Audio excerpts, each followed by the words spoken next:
Pensando en Voz Alta, conversación espontánea en la que se analizan los temas de actualidad, abordados bajo la perspectiva de Alfredo Mena Lagos. Pensando en Voz Alta. Buenos días, bienvenidos a Pensando en Voz Alta. Hoy tengo el gusto de tener a dos buenos amigos a hablar de un tema de momento importante, no por lo que pasó ni por lo que acaba de suceder, sino que por la visión de futuro del sector energético de este país, que es uno de los talones de Aquiles que está afectando no solo la inversión extranjera, sino que la inversión nacional. Así que le quiero dar la bienvenida a mis buenos amigos Julio Valdivieso, expresidente de la GEO, y a Francisco Bertrán Galindo, él es asesor de Enel. Si alguien conoce de este caso, son ellos dos. Bienvenidos. Gran gusto, Alfredo, es un gran placer estar aquí y con Julio, que es mi gran amigo. A mí me gustaría que empezáramos analizando, no para juzgar, sino que para aprender los orígenes de este contrato, Julio. Bueno, primero buenos días, gracias Alfredo Chico por compartir algunas de nuestras experiencias, y como tú muy bien lo pones en perspectiva, el país tiene que hacer una reflexión de cómo se dio, qué pasó, para no cometer errores en el futuro. Esto tiene sus orígenes allá por la época de 1998, con todo el proceso de modernización que se le metió, que por cierto lideraste muy buena parte de eso. Lamentablemente no terminaste la gestión. No, y que, perdón que te interrumpa, en parte, mejor dicho, en gran parte, yo renuncio por el rumbo que llevaba la modernización del sector eléctrico. Correcto, yo me acuerdo perfectamente de tu accionar. Y se reforma lo que es la Ley General de Electricidad. Acordate que antes la CEL generaba, distribuía, transmitía y comercializaba, estaba integrada. Y subsidiaba. Y subsidiaba, y aún sigue subsidiando hasta este momento. Pero en 1998 se da esa reforma y ordenan a la CEL constituir varias sociedades, incluyendo la parte de la geotermia. Empieza esta situación y ahí por el 2001, 2002, se saca una licitación para la búsqueda de un socio estratégico. Y quiero remarcar mucho en el concepto para que no se pierda, porque la visión que se tenía, me imagino yo en ese momento, yo la logré interpretar, era que tenía que darle un valor agregado a esa incorporación. No era un socio capitalista lo que se buscaba, sino un socio estratégico que le viniera a dar a una empresa en marcha toda esa tecnología, todo el know-how que tenía. Así es, se saca un proceso de licitación, se adjudica a un socio, después le transfiere y es como llega en él, y empieza toda una serie, dijéramos, de aportaciones. Ahí se firma un acuerdo de accionistas, ¿verdad?, donde se estipularan las relaciones, los abogados le llamamos pactos parasociales, y dentro de eso se establecía la forma de cómo iba a ser la relación entre los accionistas y la... A raíz de eso, en un momento determinado, le tocaba a Enel hacer, así lo estipulaba el contrato, capitalizarla. Y había una visión contraria, no porque se estuviera en contra de ellos, sino que a juicio, y me tocó estar a mí en eso, teníamos visiones diferentes. Es decir, uno interpretaba un artículo específico de el artículo 6, y otros lo interpretaban de otra manera. Entonces lo que se visualizaba, bueno, si tú tenés una interpretación así, y el otro otra interpretación, pues busquemos un tercero que pueda dirimir quién de los dos está teniendo, dijéramos, la razón. Y quiero terminar en esta primera parte, que nosotros fuimos a los arbitrajes no a discutir la validez o no de ese acuerdo de accionistas, como erróneamente se pensó en muchas ocasiones. Fuimos a discutir cómo se interpretaba una cláusula de ese acuerdo entre accionistas que al final derivó en los arbitrajes que todos estamos conocidos. Creo que la experiencia, y paralelamente a esto, para terminar el tema de introducción, la Sala de lo Constitucional declara inconstitucional la concesión de la GEO por no haberse hecho a través de la Asamblea Legislativa, y expulsa entonces del ordenamiento jurídico, y ahora toda concesión en el caso de la GEO, deberá esperarse a que la Asamblea Legislativa la confirme, la modifique o la revoque. ¿Qué mensaje debemos de ver? Creemos que en el futuro, si va a haber un socio en la GEO, que sea un socio estratégico, no un socio capitalista, que le dé un valor agregado y que transparente la forma de incorporarse y que medie una autorización de la Asamblea Legislativa. Francisco.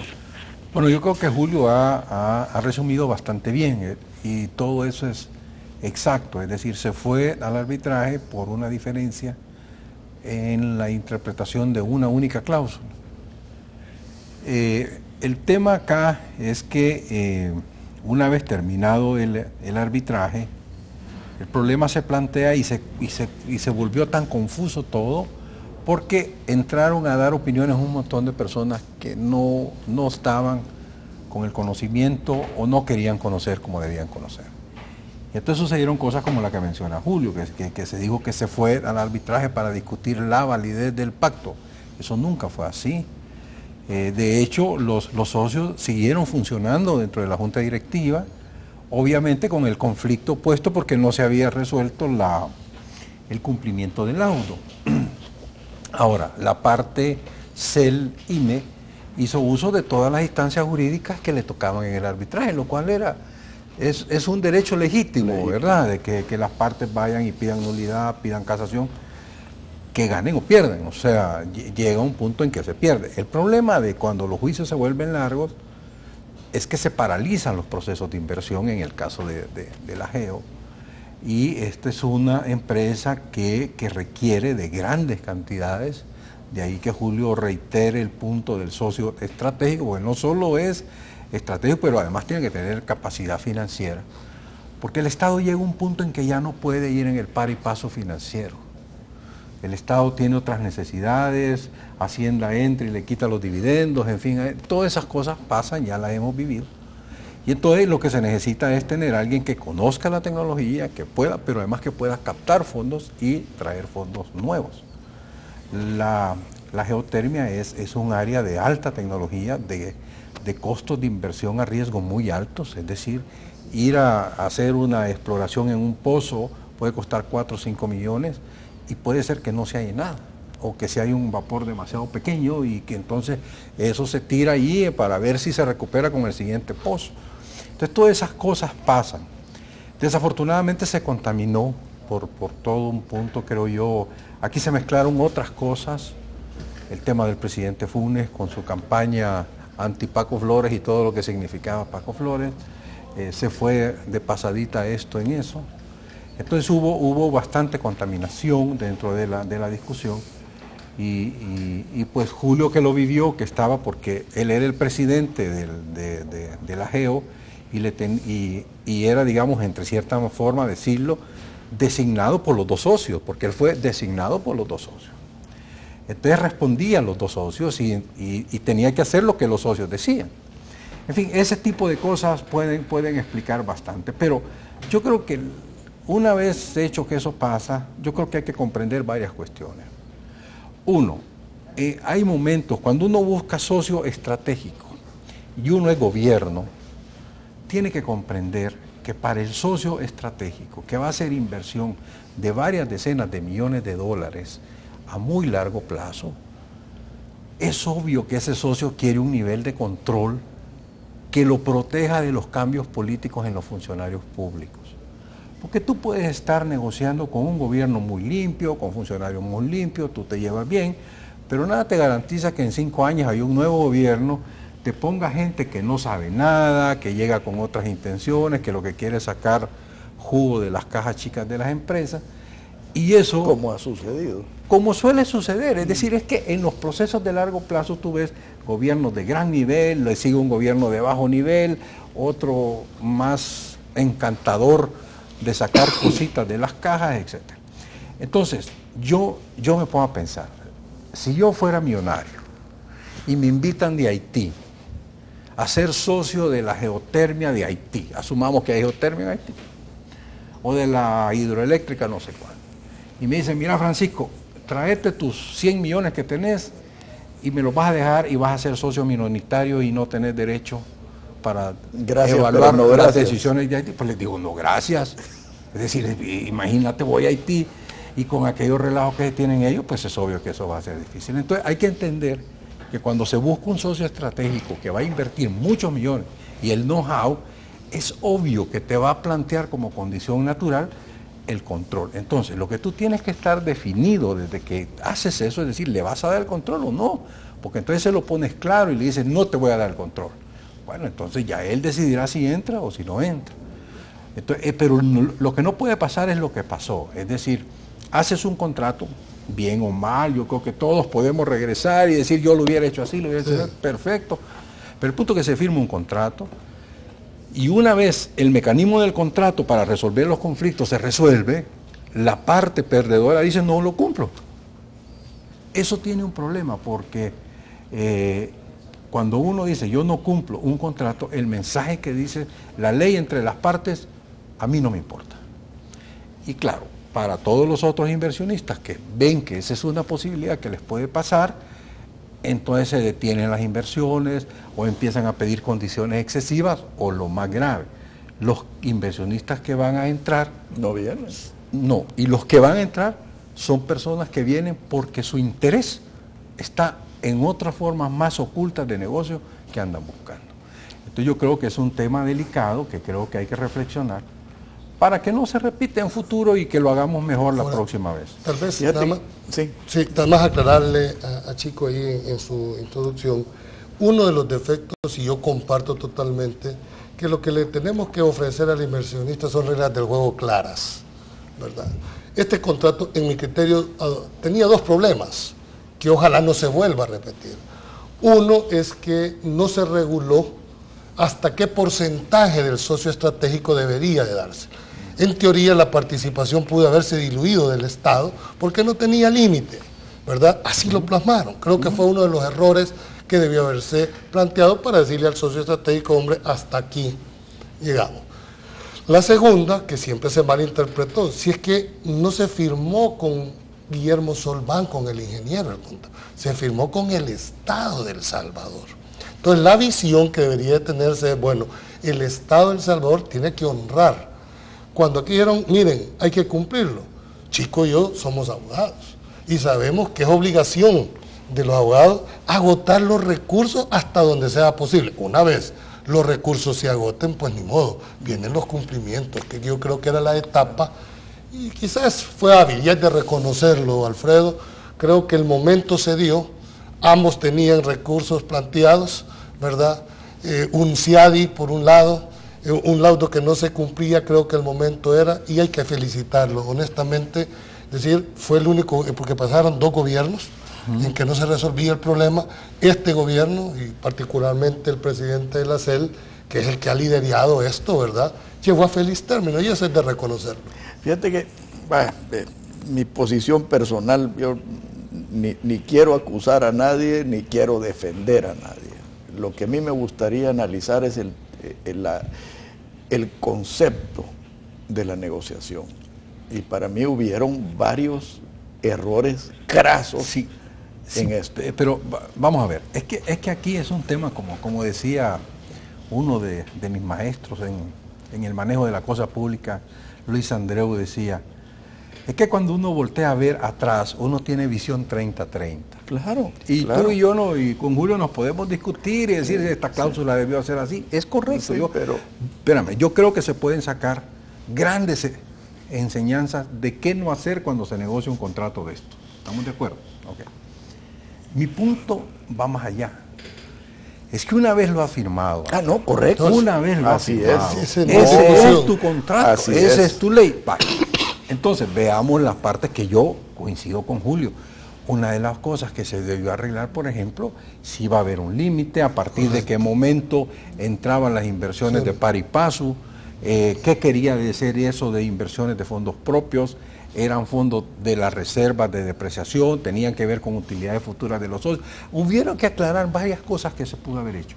Yo sí creo que ahí, por ejemplo, y lo otro, que me imagino que tú vas a ir por ese lado, es decir, aceptarse inversión por inversiones de mantenimiento o de a riesgo, o aceptas inversión a canje por acciones solo por resultados en cuanto a energía, vapor y lo que sea. Entonces, todas esas cosas son legítimas. Yo creo que son puntos claros y que para el futuro los que les toque negociar, si es que alguna vez deciden hacerlo de nuevo, deben ir por ahí. No, y que fíjate que, mira, cuando no estableces conceptualmente claro un proceso, es donde te enredas en los detalles. Y como muy bien dice ese gran dicho, que en los detalles está el demonio. Entonces, en ese sentido, yo creo que este negocio, y yo lo dije desde un principio, este negocio se debió haber hecho en competencia. Pero eso hubo. No, en competencia hacer Aguachapán por un lado y Berlín por el otro, para que exista una referencia. Segundo, en transparencia. Yo tengo entendido de que 2 de los 3 oferentes se retiraron e hicieron el mate solo para llevar a cabo la licitación. Eso creo yo que debieron haber comenzado de nuevo el proceso. Tercero, debieron haber vendido los activos, nunca el recurso natural. Y entonces te quitas el problema de la inversión. Nunca se vendió el recurso natural, Alfredo. Nunca. Bueno, pero estaba incluido en la... Era uno, dijéramos... Ese es un error jurídico. Sí, era uno de los incentivos perversos que tenía la licitación. Producir un megavatio con búnker te cuesta X cantidad de dinero. Igual en el caso del hidro, el costo de reposición del agua. Producir un megavatio en la geo, cero. Me refiero al costo, porque no hay costo por el uso, costo marginal, no hay uso de... A eso me refiero yo, que se debió haber vendido los activos y haber cobrado por la explotación del vapor. Correcto. O sea, y ahí te quitas las mayorías, te quitas el mantenimiento. Era una forma de garantizar... Mire, señor, usted invierta lo que quiera, haga lo que quiera, pero me pague el uso del recurso natural. Pero fíjate que eso inclusive puede ser por la lógica tuya. Yo cobro, así como se aforan los pozos de agua, aforo los pozos de vapor. Eso está perfecto. Esa es una manera de concesionar, digamos. Transparente. La otra manera es que le pones un impuesto. Y como Estado siempre puedes poner un impuesto, porque el recurso es siempre del Estado. Nunca el recurso pasa a ser de los privados. El beneficio se privatiza, como es el tema de, digamos que un poco distintos son las minas, porque ahí sí sacan los minerales y se los llevan. Extractivo. Pero en el vapor no, el vapor es simplemente un vapor que sale, si tú no haces nada con el vapor, ahí se pierde.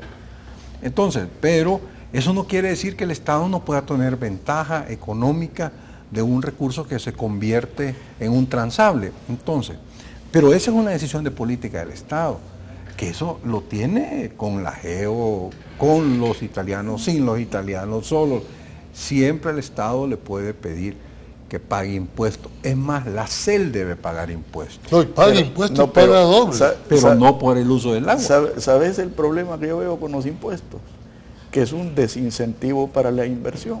Si tú a medio camino venís y le clavas impuesto a una explotación, estás enviando el mensaje equivocado. Pero en cambio, si desde un principio le decís, mire, usted va a pagar esto por la extracción o por el uso del vapor, es una cuestión transparente y permanente. Eso no hay ningún problema. Y tiene un incentivo adicional. El que venga a explotar el vapor no va a estar interesado en acabárselo. Por un lado. Ese es un peligro que corre. Por un lado. Y por otro, lo vuelve a ser más eficiente. Correcto. Porque, ¿qué pasa? Si vos tenés máquinas ineficientes, como el recurso no es lo que te da, al final terminás gastando. Entonces, yo creo que lo que debemos es de retomar qué no deberíamos de hacer. Ese es el espíritu de este programa. Ese yo creo que... Sí, pero yo creo que el mensaje más importante, lo que no hay que hacer es irrespetar un contrato. Ah, no, pero eso para mí es la clave. Ese es sine qua non. un principio. Lo otro son técnicas de negociación de contratos. Y que desafortunadamente el sector eléctrico está plagado de esos ejemplos. No, es que el problema es que el país lleva años entrando en una fase de irrespetar contratos. Pero espérame, yo sí creo, los contratos son acuerdos de voluntades, pero hay derechos, pero hay obligaciones para ambas partes. Es decir, el contrato no solo lo puedes tirar a uno solo. Yo creo de que hay derechos de uno y obligaciones de ambos, ¿verdad? Total. Y yo quiero aclarar, si me permitís, Alfredo, nada más, porque había como una conceptualización de incumplir por incumplir. No, lo que había es ya interpretaciones diferentes en cuanto a la aplicación por no haber quedado claramente determinado unas cosas. Entonces tú interpretabas de una manera, el otro lo interpretaba de otro, pero si hubiera habido una claridad desde un principio, no hubiéramos llegado a ese punto. Eso es lo que yo digo. Y ese es exactamente mi punto. Debería de evitarse en el futuro la claridad en este tipo de contratos donde hay mucho dinero de por medio en las inversiones. Bueno, en el próximo segmento quiero que analicemos el arreglo. Porque el arreglo creo yo que tiene mucho que ver con el de aquí para adelante. Por favor, no nos cambie, ya volvemos.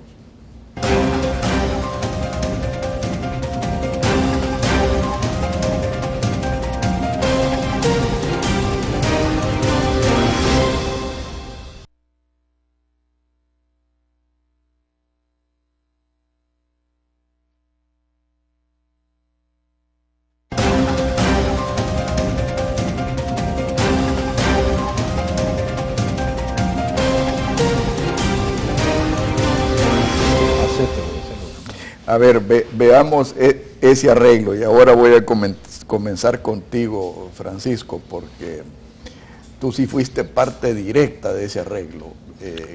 ¿Cómo describes eso? Bueno, mira, esto empieza un poco antes del cambio de gobierno, ya definido que el candidato Sánchez era el presidente electo, manda las señales y empiezan pláticas todavía distantes en la época de la toma de posesión. Vinieron delegados a nivel de embajadores y se comenzaron a mandar señales de que ambas partes querían hablar. Ahí por julio empiezan las conversaciones, no le llamaría negociaciones porque eran conversaciones, pero eso fue avanzando. El presidente era claro que tenía un propósito de resolver esto.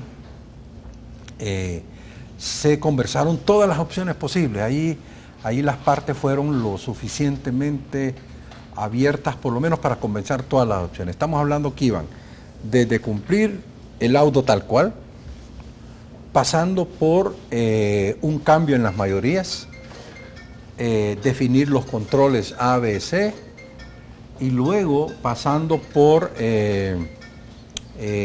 meter terceros socios que ambos tuvieran minoría y que terceros socios controlaran eso, hasta la solución de que el gobierno comprara todo, que fue finalmente lo que el gobierno, después de analizar todas las opciones, porque quiero decirte que no fue una decisión del gobierno de primas a primera, no, esto es lo que quiero. Ellos analizaron, hicieron sus consultas internas, o sea, fue tratado con seriedad hasta donde yo entiendo. Llegaron a la conclusión que lo mejor era comprar. Ya a partir de ahí, el tema fue, bueno, ¿en qué valor? ¿Verdad? Obviamente, una parte quería pagar poco y otra quería un montón. Eso es típico de las negociaciones. Y legítimo. Y legítimo. Y al final llegaron a un acuerdo que me parece pragmático, es decir, fue una solución de esas que deberían haber más. Dijeron, bueno, ¿cuánto cuesta poner esta planta que se puso en Berlín? ¿Cuánto cuesta si se hace ahora? ¿Verdad? No cuánto costó hace 10 años, cuánto cuesta si se hace ahora.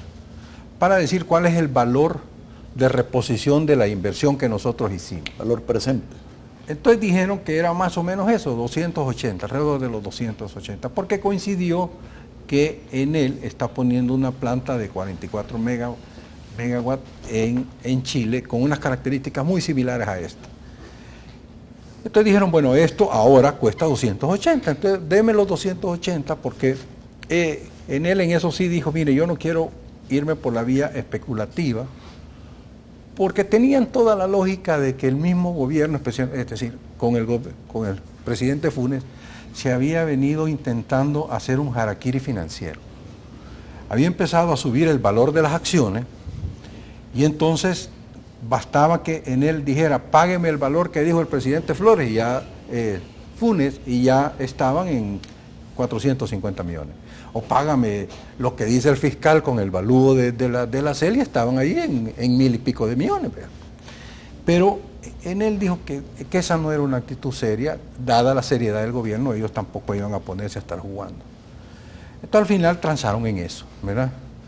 Que creo que es una solución que bueno, como socios ganaron, porque ganaron, hay que decirlo, la parte que les correspondía, y hoy que se retiran, pues venden por un valor de reposición lo que fue la base de las acciones que recibieron. Entonces eso deja tranquilo al gobierno, le hace transparente la fijación del valor y a los italianos los deja satisfechos que salen en buenas condiciones. Entonces, lo que falta, otra vez el tema de los detalles, de los demonios que se ponen por ahí, es que hay varias cosas que han quedado pendientes. Entonces, lo que nosotros podemos ver ahora es que eran dos conflictos. El conflicto entre socios, que ese claramente ya se resolvió, pero había un conflicto entre el inversionista con el Estado. Ese tiene que ver con los juicios penales, con los juicios contenciosos administrativos, con unas diligencias de la CIGET. Ahí vienen los finiquitos.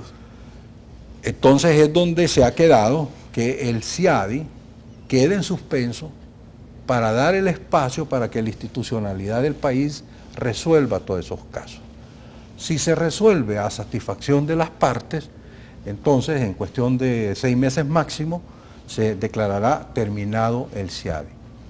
Si no se resolviera por alguna razón, entonces el CIADI se activa de nuevo y el reclamo contra El Salvador, ya no contra el accionista, sino por los daños causados al inversionista en el hostigamiento institucional, entonces tomaría nuevamente vigencia, cosa que creo que todos esperan que no pase.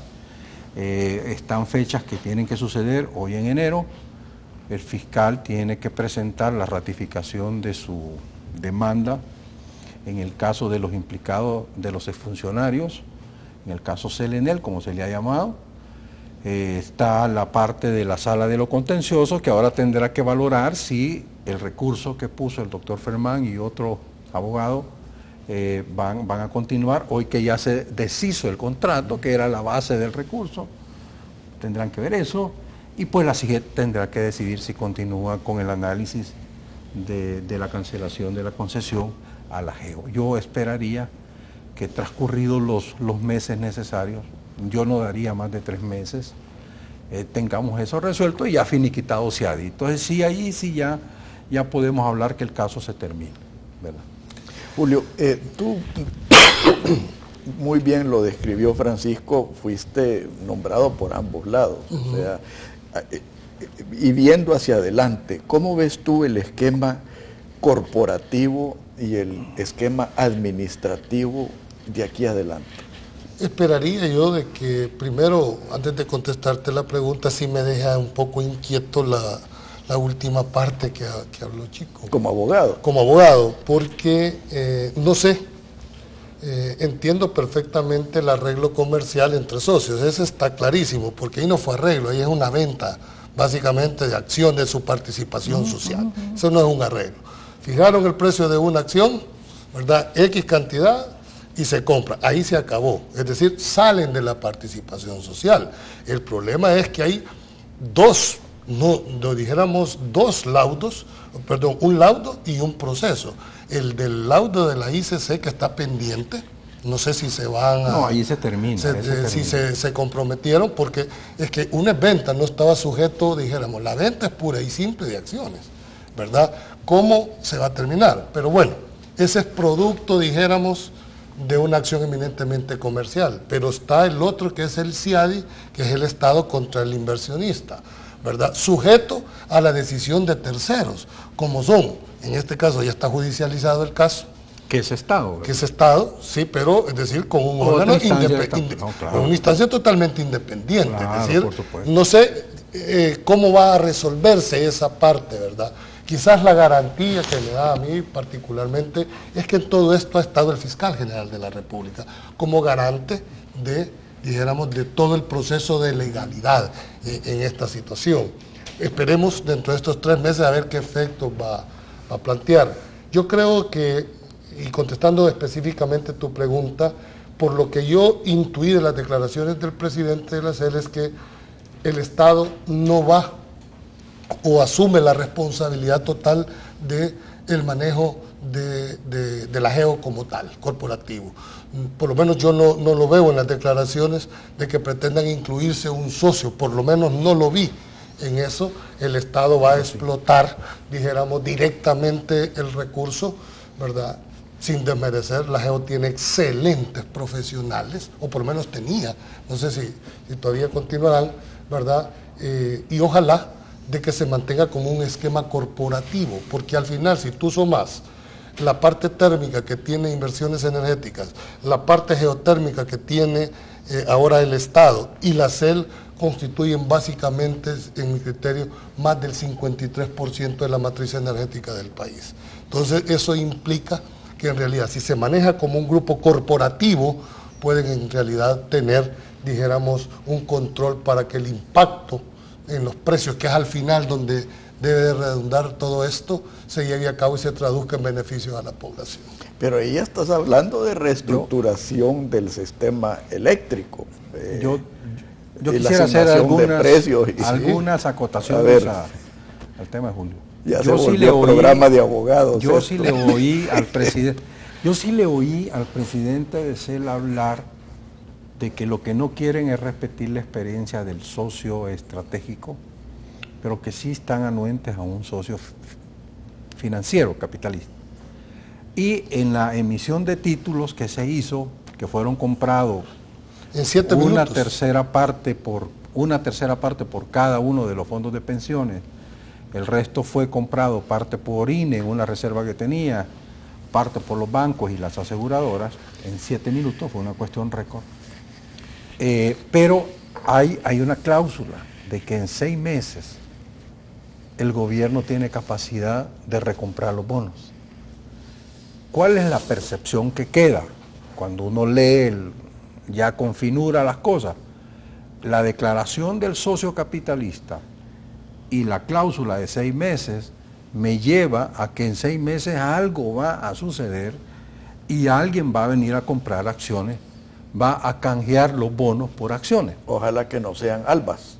No lo sé, yo lo único que quiero decir que en el tema del gobierno corporativo, yo sí creo que la transparencia y el control, ¿verdad?, si va a ser esa multicorporación CEL o como sea, es fundamental. Para mí, igual que los bancos, la CEL, la INE, la GEO, si van a seguir en esa lógica pública, tiene primero que publicitar su balance. Correcto. Certificados a niveles internacionales. Es más, las acciones de ellos deberían estar en bolsa, cotizadas permanentemente y seguidos por el mercado con todas las informaciones que deben ser. Yo pensaría que además es recomendable que tengan políticas de control corporativo como lo tienen los bancos, de tal manera de que haya una garantía que no es un único socio tomando decisiones arbitrarias, porque yo insisto, en tema de los gobiernos hay funcionarios maravillosos con una capacidad de gestión extraordinaria, pero El Salvador no tiene cultura como los franceses, que son burócratas durante 50 años. De profesión. Aquí no, aquí cambia el gobierno y afuera todo el mundo. Bueno, estábamos hablando antes de que comenzara la cuestión, Julio sale de la GEO y al ratito van todos los gerentes para afuera. No puede ser. Entonces, eso es un asunto que creo que debemos ser cuidadosos porque no estamos hablando del sueldo del presidente de la GEO, estamos hablando de un recurso de la energía del país. Pagamos una de las energías más caras. Eso nos afecta en los empleos, en la generación industrial, en la competitividad en la región centroamericana y fuera de la región centroamericana. Y aún más grave, uno en su casa, yo no sé los ciudadanos, pero yo veo las facturas que me llegan. Nosotros solo somos 2 y nos llegan una factura como que fuéramos un meeting de 25 gentes, por Dios. Y yo trato de poner calentadores de gas, quito esto, pongo lo otro.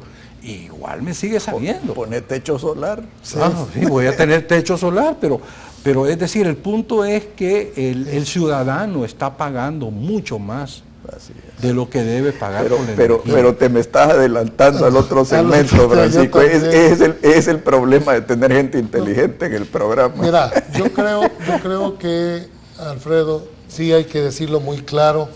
Y yo no sé por qué no se ha dicho, yo creo que hay que transparentar, porque pareciera ser una percepción de que como la INE fue el hoyo negro y que no han podido, si es tan fácil como documentar los estados financieros, decirle, miren señores, la GEO mandaba los dividendos a la INE y la INE con esos dividendos lo que hacía es pasárselos a su acción. Eso hay que transparentarlo, ahí está, yo no sé por qué no se hace. Es decir, porque genera una morbosidad innecesaria.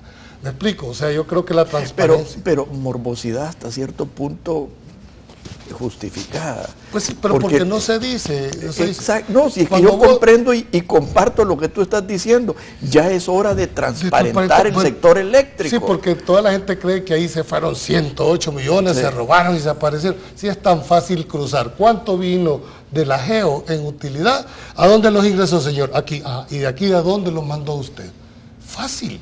Si es que yo no le veo mayor, dijéramos, problemática para eso. Esperaría, ¿verdad?, de que todo este tema en un momento se aclare. Y yo creo que en el otro segmento vamos a hablar de los precios, porque aquí hay verdades a medias, ¿verdad? Creo que también aquí hay un sector que se ha dejado, y es que el mercado eléctrico necesita hacer un análisis para ver a dónde están los distintos problemas. Por ejemplo, hay que ver el cargo de distribución en este país, ¿verdad?, que es un buen porcentaje de la factura eléctrica y que nadie lo está tocando. La matriz energética, el costo de reposición del agua, el precio del búnker. Es decir, hay que hacer un análisis integral. La interconexión. Pero bueno, vamos a tener el punto. El CIEPAC es una carretera eléctrica para comercializar 300 megavatios. Ahí hiciste una inversión, los estados, tan grande que no se está ocupando, porque los estados no se ponen de acuerdo cuánto van a cobrar en peaje por ese. Pero fíjate que es tópico del otro segmento, pero ahí hay más gato encerrado. O sea, yo creo que no solo es tema de peajes, sino que es tema de políticas. Pero por favor no nos cambie, que el próximo segmento viene más interesante.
Amigos, yo sinceramente estoy preocupado por El Salvador. O sea, tengo amigos que están cerrando una fábrica importante en su sector porque no aguanta el costo de la energía eléctrica, el costo del azúcar y el costo de la leche. O sea, a mí me preocupa, y yo creo que tú lo mencionaste, Francisco, las implicaciones que todo esto tiene en la inversión extranjera, inversión nacional, competitividad y la generación de empleos. ¿Cuál es tu análisis? Yo creo que tú lo has dicho varias veces, nosotros somos un país pequeño y como país pequeño hay una marcada tendencia en los sectores masivos a cartelizarlos. Entonces hay una relación de las grandes empresas de cada sector vinculadas a las políticas públicas y ya ha sido así desde hace mucho tiempo. Es parte quizás de una de las deficiencias de un país chico queriendo jugar a un mercado capitalista puro.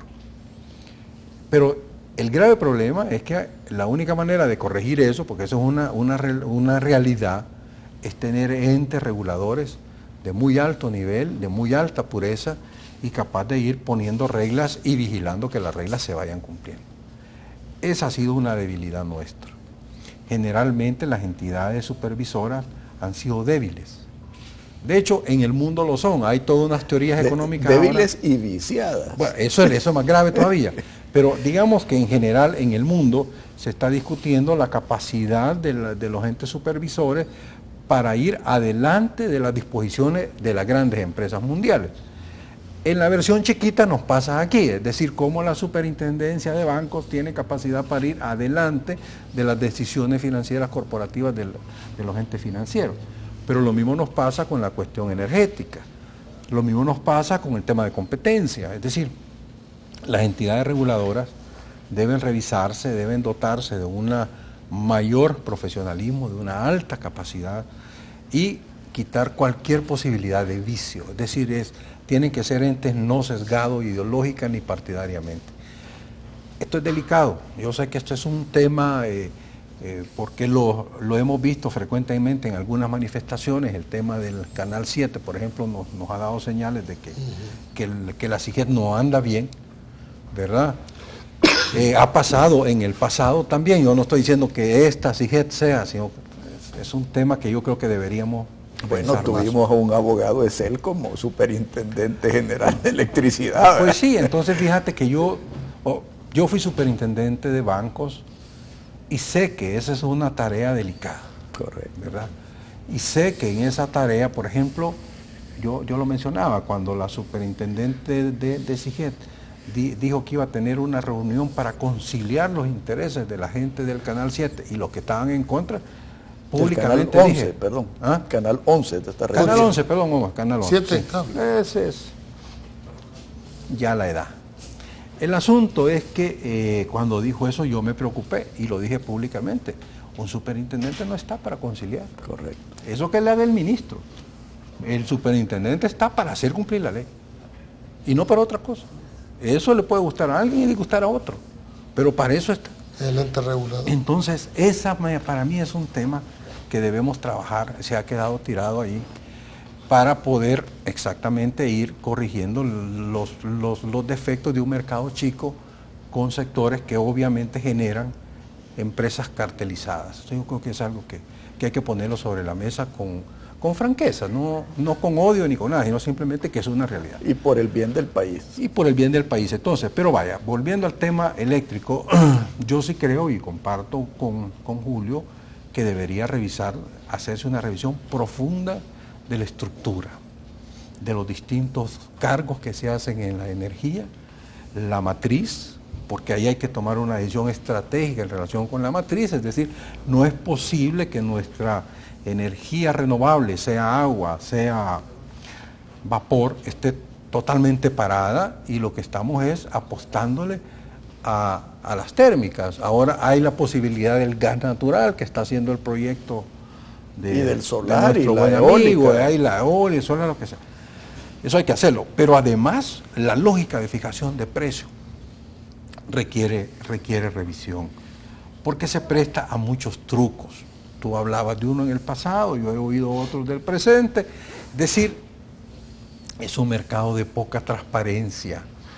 Entonces yo sí creo de que son de esas cosas que deberíamos buscar cómo hacer de esto un mercado más público, que la gente pueda saber qué está pasando, cuáles son los precios por hora que se están dando, qué máquinas están entrando, qué costos por máquina están jugando, hasta dónde esa teoría liberal, teórica de la microeconomía, de que el costo marginal del último producto es el que define el precio, se debería revisar, porque digo, no es un mercado altamente competitivo, entonces eso requiere cierto control y regulación del ente contralor. Entonces, todo eso creo que es una discusión, y dado que ya saltamos este pleito, que al final debemos celebrar que esto terminó, que el presidente tomó la decisión que tuvo que tomar, en él aceptó, y ya este es un punto terminado.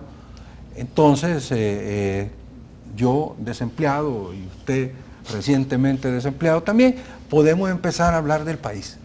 Yo creo que eso vale la pena. Pero fíjate que ese desempleo, Julio, y yo sinceramente creo que tuviste un privilegio el haber sido presidente de la AGEO, porque te dio muchísimo, y yo creo que tú le puedes dar muchísimo al país en tu conocimiento y experiencia para ver hacia adelante, o sea, y corregir los problemas que están destruyendo a El Salvador. A mí como salvadoreño, aunque yo me considero un ciudadano centroamericano, pero como salvadoreño me duele ver que El Salvador, que en un momento fue a la cabeza, hoy vamos a la cola del resto de los vecinos.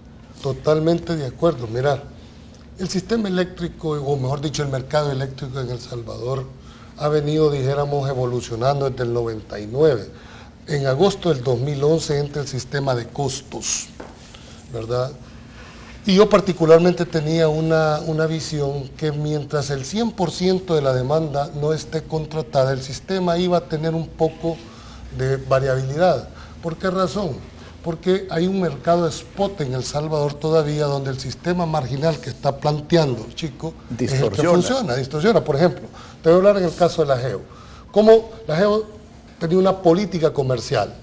De los 204 megavatios que tenía la AGEO, se determinó poner un porcentaje, el 30% de la producción en contratos bilaterales, es decir, uno a uno, otro 30% en contratos de largo plazo, que es lo que privilegia el sistema de costos, y por estrategia reservaba yo el 40%, que era mi máquina más grande, que era Berlín. El 40% yo me quedaba, primero porque si me fallaban las otras máquinas podía suplir los dos contratos. Tu reserva estratégica. Pero, dado el buen mantenimiento que se le daba a las máquinas, ese 40% nosotros lo mandábamos al spot. Y no era que nosotros quisiéramos, como en un momento se dijo, vender caro. No, es que el sistema lo privilegiaba. La AGEO podía marginar a cero, pero si un térmico en una hora determinada marginaba, por decirte, 180 horas, arrastraba a todos aquellos que estaban sobre esa base. Eso creo que debe ser analizado. ¿Por qué? Porque en mi criterio no es lo más conveniente para el usuario, porque aquí al final de cuentas lo que deberíamos de ver es la factura que paga Chico y que dice, mira, solo somos dos y cómo es posible. No, y no solo la factura de Chico en su casa, el que genere empleos. Sí, la producción, pero aún aquí hay gente de un sector, ¿verdad?, que consume hasta 99 megavatios, que solo tiene un foquito. Esa gente, yo sé que hablar de subsidios es bien complicado, pero aquí se recomendaba siempre, dijéramos, focalizar los subsidios y no hacer subsidios generalizados. Chicos, se podrá molestar, me puede molestar yo, ¿verdad? Que hoy me subió un 5 o 6 dólares, pero esa gente que tiene un salario mínimo y que le llegues a impactar, ese punto no se vale. Yo creo que necesitamos sentarnos, hacer una revisión total del mercado eléctrico, y aquí hay un ingrediente que hay que meter, que nadie lo quiere decir, y lo voy a decir con toda la franqueza. Aquí debe de haber una desburocratización para la concesión de permisos en todos los ámbitos, Alfredo. Aquí, ¿qué inversionista va a venir a poner una planta si para darte el estudio de impacto ambiental se te van a tardar 2 o 3 años? Es decir, tenemos que haber conciliado, dijéramos, y yo soy partidario, estoy tratando de promover una reforma de silencio administrativo. ¿En qué sentido? Tú, como empresario, haces una petición a las autoridades, y si la autoridad no te resuelve en el plazo, ya sea te dice sí o no por estas razones, se entiende que la petición tuya es favorable. Y hasta entonces vamos en realidad a presionar aquí a toda esta burocratización, no de este gobierno, es el concepto que se ha venido en alcaldías, ¿verdad?, en gobierno central, en Corte Suprema de Justicia. Creo de que un inversionista aquí no viene, no solo por el tema de la energía, nos viene por un montón de situaciones, cuando en otros países en una semana vos tenés legalizada una sociedad anónima. Aquí hasta para sacar una solvencia, bueno, yo no sé si después de que te la dan está vivo el cristiano o no. Me explico, a ese colmo hemos llegado. Creo que es el momento ideal en que el país debe hacer un alto en el camino. Alfredo, por los próximos 10 años yo no vislumbro ningún proyecto energético del país.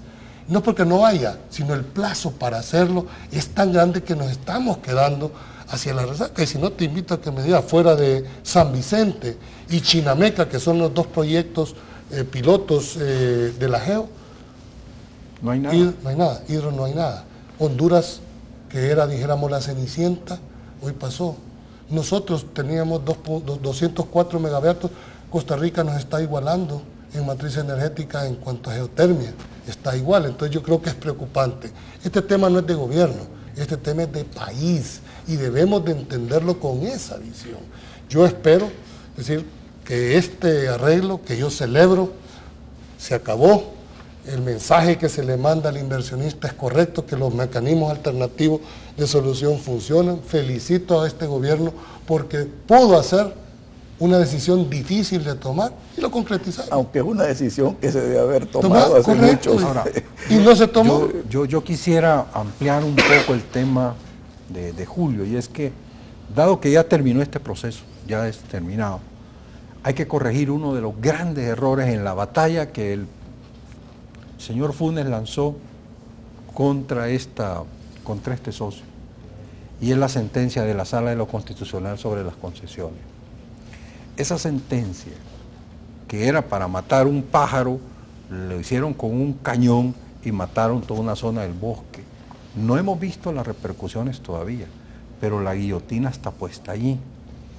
La Sala de lo Constitucional, cuando razona por qué va a decir que tiene que ser concesionada por la Asamblea el subsuelo, hace una modificación del artículo 102 de la Constitución, que dice cuáles son las que tiene que ver el Congreso directamente, no está el subsuelo.